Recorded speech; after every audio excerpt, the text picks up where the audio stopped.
Did you know immediately after Julio Foolio passed away, Young and Ace's right-hand man posted on Instagram, "Game over, we won, stupid." Then news outlets started sharing the following morning. Jacksonville rapper admits to targeting Julio Foolio because Young and Ace put up $10,000 on his head. Hey, on everything I love, bro. On the homies, bro, I put it on everything, on my soul, on my kids. I'm the one that smacked Julio Foolio that night when he got at his birthday celebration, bro. You feel me? I ain't gonna show my face and give my identity away or nothing like that, but you know, I did that, you feel me? It was money on his head, you feel me? I rock with Ace and them boys, you feel me? ATK, you feel me? I be in Jacksonville heavy, you feel me? If you know, you know.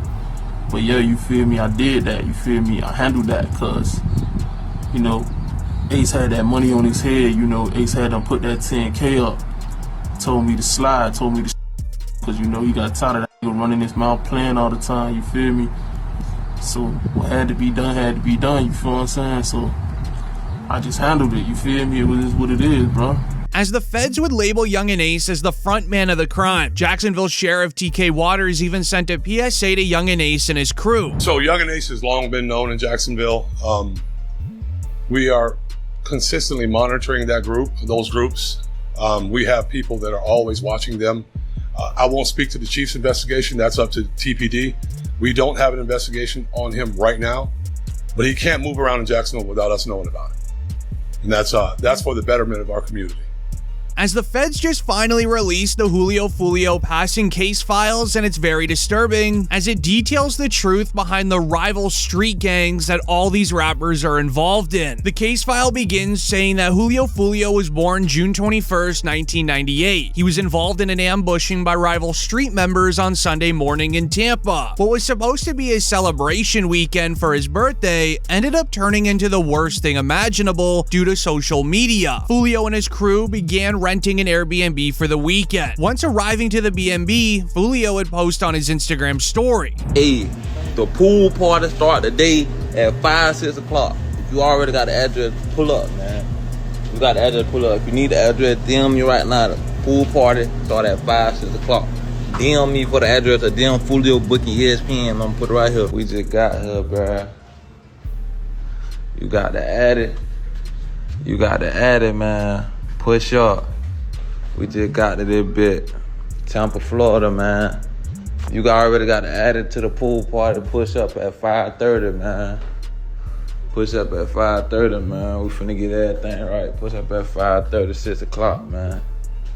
It's up. As the party inside of the Airbnb only lasted around 2 hours, when Foolio would even share the inside of the party, showing everyone involved, while sharing with his ops that are watching, he was drinking all night, no security, and he's with several women. This was the first mistake of many for Foolio, showing millions of followers, including his ops, his every move. An hour later, the police arrived to the B&B, calling the landlord of the home, who would eventually kick Foolio and his crew out. Foolio once again would go to Instagram, posting his next move. This would be a poster for a nearby club, telling everyone to pull up while revealing the literal address on the club poster. Trying to break the record on social media for the most location drops to his ops in one weekend, Foolio was making so many mistakes. Once he even arrived to the club, he would post on Instagram again, but this time sharing exactly where he is sitting inside of the club, telling his ops, "I'm in the upstairs lounge." We came deep for my birthday, man. Everybody coming up the stairs. No cap, man. You know what I'm saying? You know what I'm saying? We deep as 20 deep. Lit everywhere we go. This gave the ops plenty of time to get together, figure out a plan, and scope out the scene where Foolio is. Taking action on the 23rd day of the month was very important, but more on that later. Foolio and his ops were done at the club. They would gather all in the parking lot while his manager would figure out a place to stay. What he didn't know was there was 3 cars across the street filled to the brim with rival street members waiting to catch him lacking. His manager scoped out a nearby Holiday Inn down the street.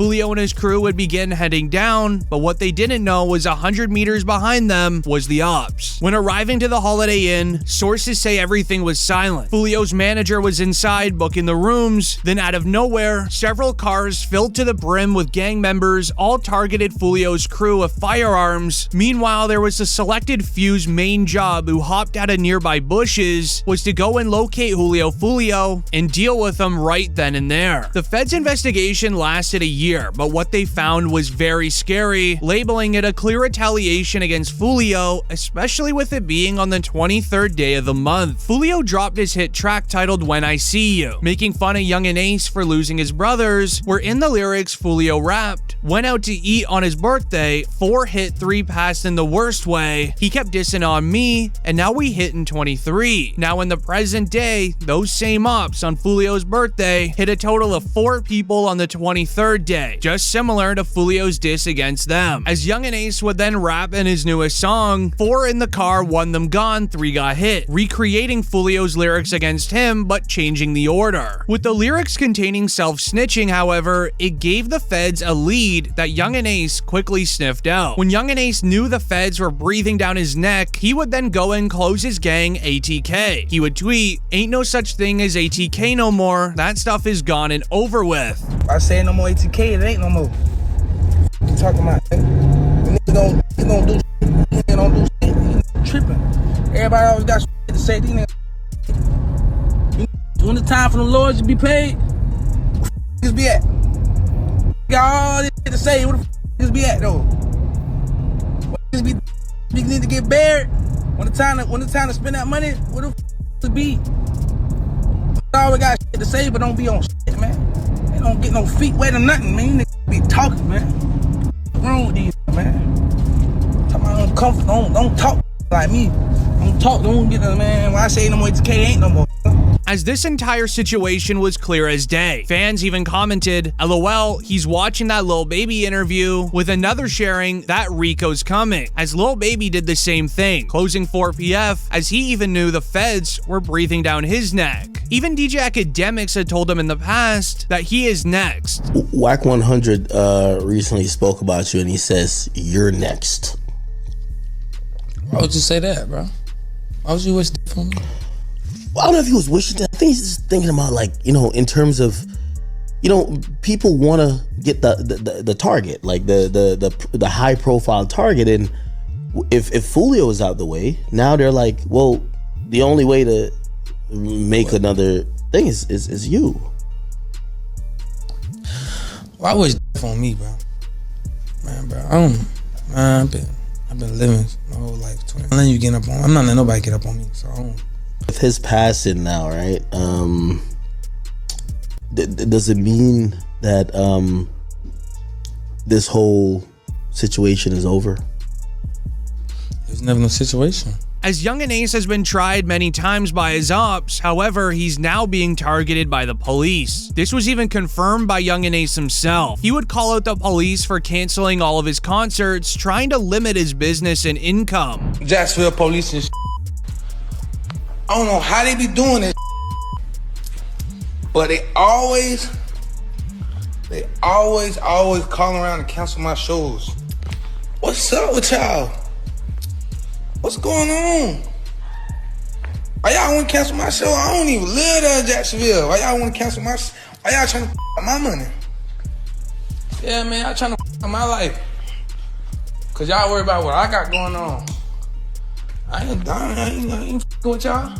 Y'all canceled all my shows, but I just had a show in Temple. Y'all got my show canceled in Temple. I had a show in Virginia. I called, got my show canceled up.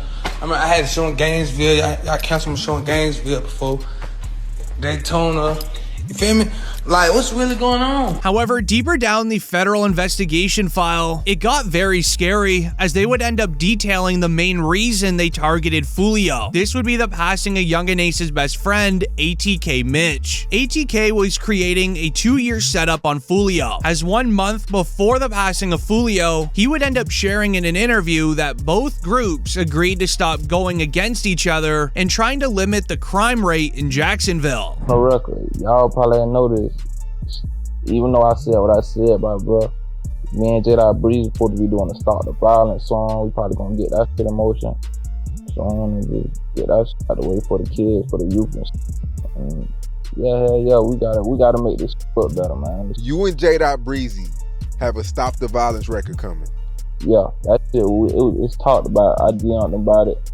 My big cousin wrote him about it too. He said he with it, I'm with it. But basically right now we trying to find a beat. But the feds would detail that they believe ATK wanted Foolio to let his guard down, which he definitely did on his birthday, as Foolio likely felt like he had no ops anymore, posting every address, every location, and even who he was with. This was all a revenge for what happened in April 2022, when officers saw Foolio driving a Dodge Durango with an illegal window tint. They would pull over Foolio on the side of the road. Once Foolio told the officers who he was by handing over his driver's license, he was immediately handcuffed and placed into the police patrol car, and he would be questioned about the passing of ATK Mitch. All right, so I ain't want to bring it up. I know you're gonna be upset.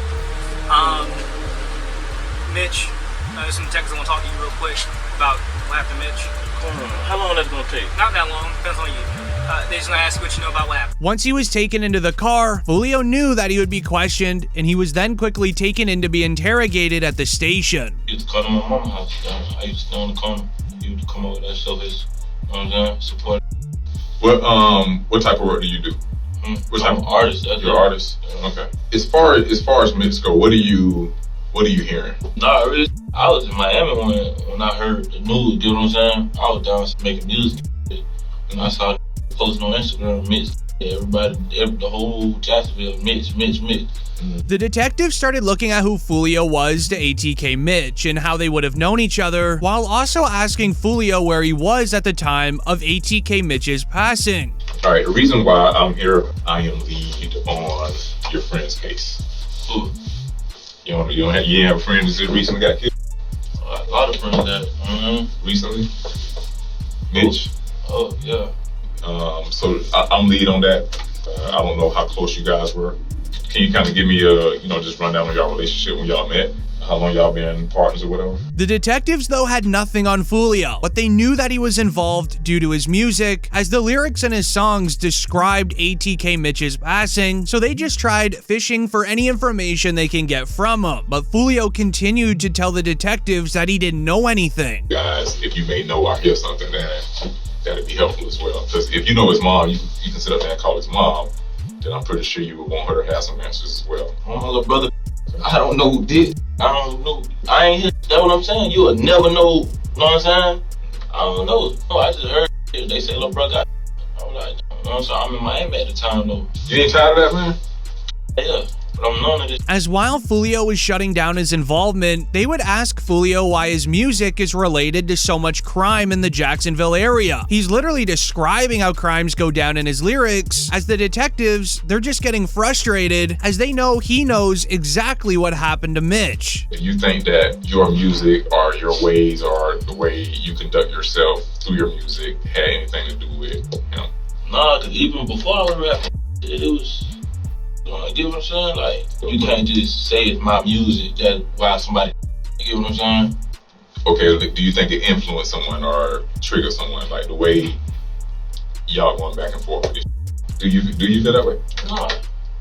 A song can't make no go through nothing, bro. Leaving many angry with Foolio for lying to the police, but in 2025, according to the Fed records, they all look at Foolio's passing to be a retaliation for ATK Mitch. Even Charleston White agrees, as he doesn't believe Foolio should have lied. And everybody saying, well, man, what you think about this? Well, all I'm gonna say is, man, that works hard to die.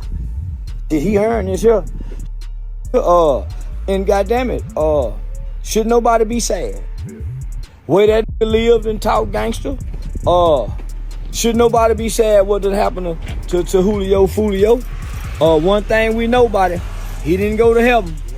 That same cut of what's name? Yeah, now one thing about it, he ain't in heaven. Now where that boy, he had all the time in the world to apologize to them people. He was going to the graveyard, rapping at the graveyard. Man, that was making people mama cry. It's some people relieved, wiping their forehead saying, "Ooh, Lord, thank you." And then there's some people crying, said, "Oh, we gonna miss one leg, one foot."